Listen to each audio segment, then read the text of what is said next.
Good morning and welcome to the Talk of the Town. I'm Sonali Wanigabadage. Joining us this morning is Mr. Upul Jayasuriya, President's Council, also former President of the Bar Association of Sri Lanka. Good morning to you, Mr. Jayasuriya. Good morning, Sonali.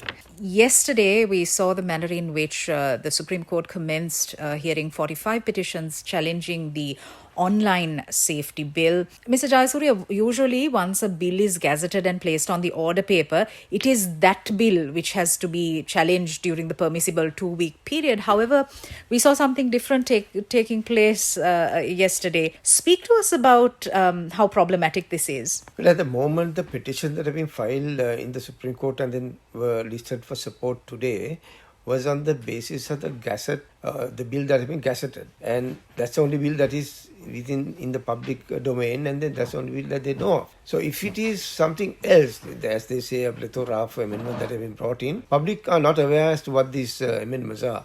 They have no knowledge whatsoever. So they must withdraw the bill that is on the order paper and then reintroduce the new bill, as they say, and then give notice by another gazette notification so that we can go to court 2 weeks from that gazette, challenging that. But at the moment, we have wasted so much of time. 45 petitions have been filed. Large amount of lawyers have been working on this, burning midnight oil.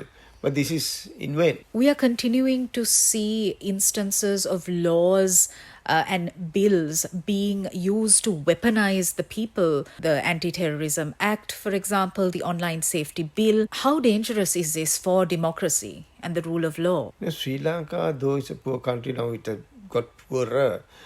We have had a democracy that has been going on for the last 75 years.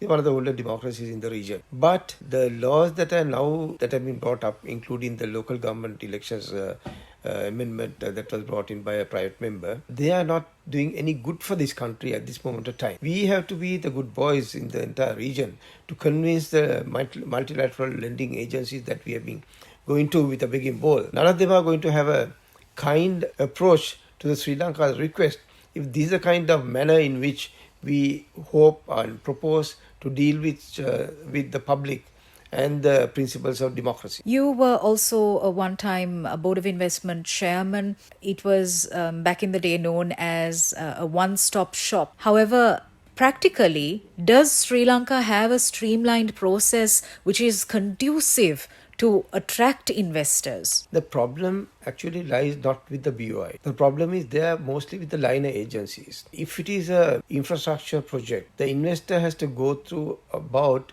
76 approvals. So each place that he goes to, maybe the local government authority, maybe the CB, maybe the GSMB, maybe the environmental authority, like there is a large number of authorities, maybe the fire department, the municipal council and so on. So every place they get blocked. Finally, it takes about nearly 4 years for them to start making the investment. So that is why people are shying away from Sri Lanka. Unless we attend to that problem, the only way that I see that it can be attended to is to expand the Schedule B that is there, where the authorities that are vested in such laws will be exercised by the BOI. Once you bring in these other institutions back into the Schedule B, and if the BOI has given the approval, maybe giving electricity connection or maybe giving the building plan approval and so on, those liner agencies have to honor that. Now, if they don't honor that within a period of maybe another 2 weeks' time, then they should be charged, those officials should be charged for corruption. In Sri Lanka, nothing could happen without taking the stick into your hand. So that has to be done.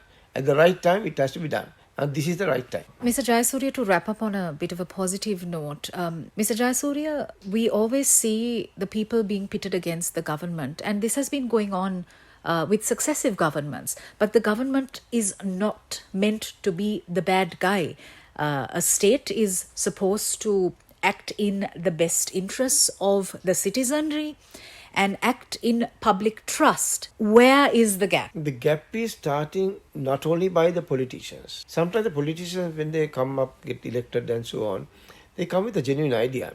But this happens with the officials also. Officials don't change. The politicians may come and go, but half of them are corrupt, or even more than half of them.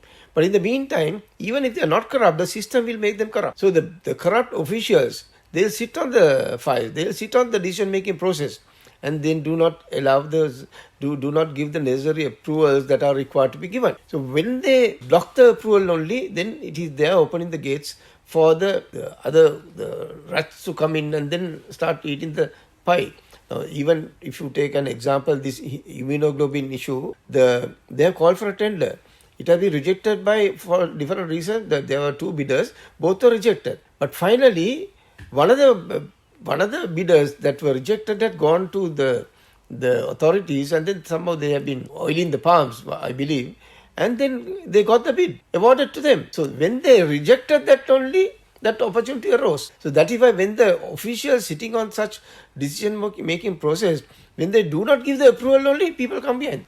And the other thing is, what we have to do is reduce the man-to-man liaison. It should be all online. They should never be meeting each other. They should not be knowing who is taking the decision and for whom is the decision to be taken. They should never be allowed to meet each other.